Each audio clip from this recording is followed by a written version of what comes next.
Hey there, John Cummins. A couple of sessions ago I did something on what is blood pressure, what is high blood pressure.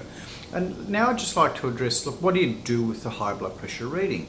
Well, first of all, it's important to realise, a little bit like a blood sugar level, your blood pressure readings can fluctuate throughout the day depending upon what's going on, and depending upon, for example, whether you're a bit stressed, depending upon whether you're going for a run, depending upon, you've just woken up from sleep.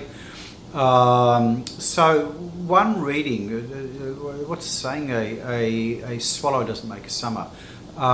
So one reading gets my attention, but it doesn't mean that you've got a diagnosis of hypertension, for example.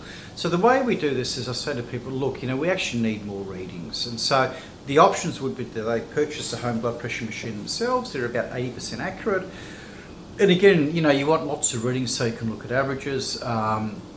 You could pop into a pharmacy. They often have blood pressure machines and get a couple of readings done there.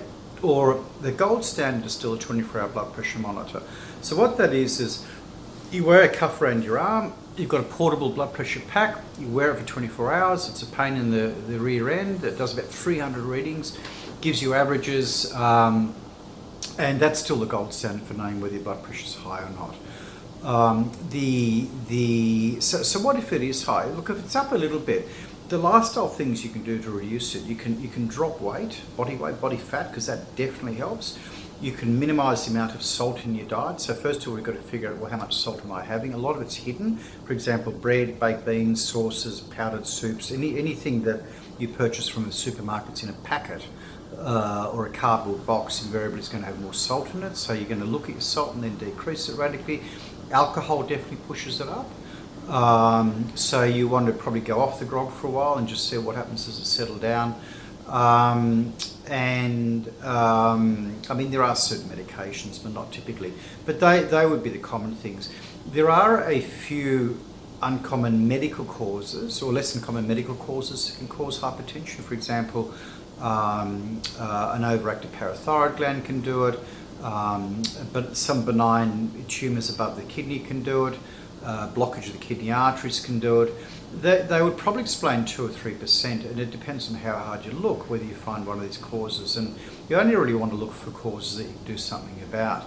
So, having said that, let's say that you've eliminated the lifestyle reasons, the obesity, the high salt intake, the alcohol intake, and you've tried the DASH diet, and we can give you what the DASH diet is. It's the diet and salt in hypertension diet. It's very effective in dropping blood pressure through diet. But sometimes you just need medications, and really, because what you want to do is you just want to avoid a stroke and then stiffening of the arteries.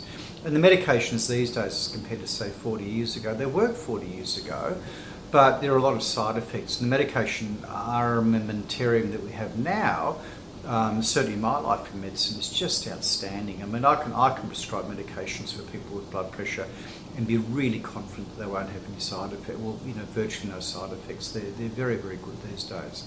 So it's all about, I think, looking at your lifestyle, addressing the lifestyle, getting your blood pressure checked occasionally, going through the sequence. If it's high, what do you do? And then you've got to make a call as to whether you treat it or not. So hopefully that helps give you a bit of background on blood pressure, and we'll talk soon.